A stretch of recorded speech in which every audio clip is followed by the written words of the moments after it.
Right, so the other type of service abuse we have is modifiable service binaries. So in the previous example, it was like the service entry itself that we could modify, and that allowed us to change the path name. But we also have vuln service 3.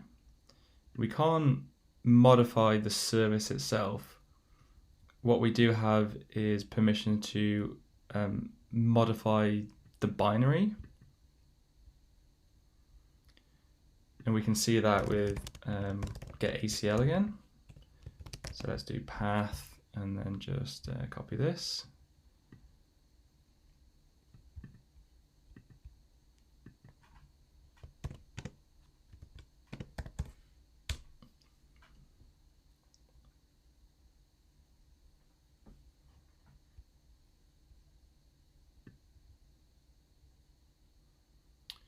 So we can see that users have this modify, allow modify right on this binary.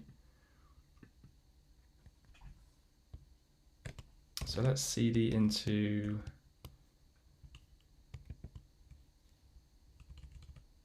the folder.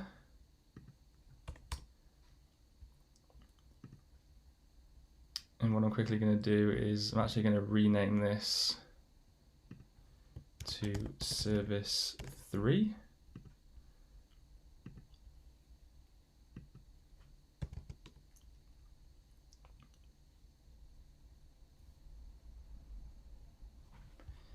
So service 3 is really small, it's 5K. Let's take a backup.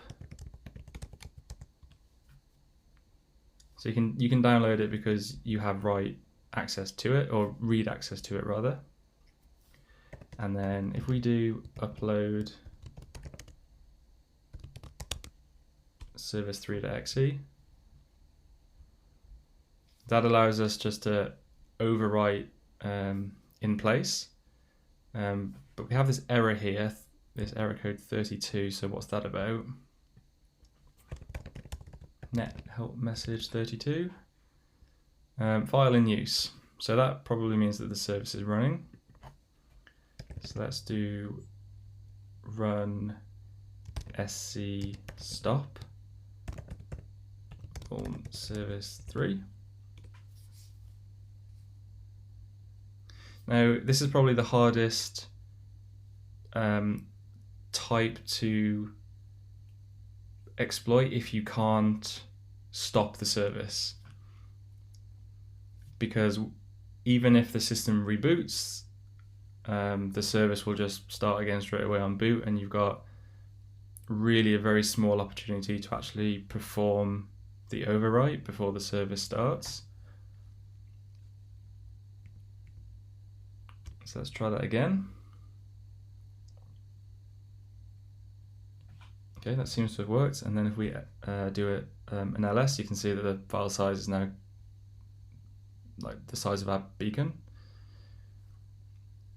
And then run sc start vuln service 3. And let's queue up the connect 1337.